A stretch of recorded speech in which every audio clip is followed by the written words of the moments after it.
I've always considered myself a reader. Reading was emphasized in my family, especially by my mom and grandma. In elementary school, I loved reading. My grandma took me to the library every week during the summer, sometimes going to two different libraries in different counties. My mom required that my sister and I read 30 minutes a day during the summer. My parents always made sure that I had books to read.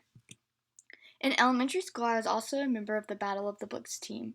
My favorite book that we read was Ghost Soldier by Elaine Marie Alphen. It was about a Civil War soldier who was trying to find lost items in the Research Triangle Park. In middle school, I still read a lot. My favorite book was The City of Ember. My reading style changed in middle school. I started reading more mystery books. My peers started not to enjoy reading as much as reading became uncool. I started having to read more books for class, especially during 8th grade. My favorite book that I read in class during middle school was Max the Mighty, and I read that in 7th grade.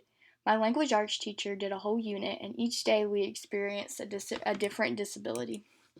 In high school, I started reading less for fun because of the time constraint that I was under. I was required to read more for class. My favorite book in high school was the Poisonwood Bible. I read a lot during the summer, especially a lot of American Lit. I realized that I cannot read on the computer in high school, but that I loved reading on my Kindle and iPad.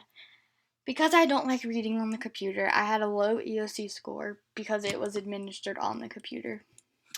In college, I don't really read for fun anymore. I pretty much only read for class. Reading has become less enjoyable because of how much I'm having to do it for class. I still have a difficult time reading on the computer screen, so I have to print articles or read them on my iPad. Right now, I'm reading through the Harry Potter series for the first time. In the future, I will probably continue to still read a lot during the summers. I'm going to incorporate reading and literacy strategies in my math classroom. I'm excited about the endless possibilities for using literacy strategies in my classroom.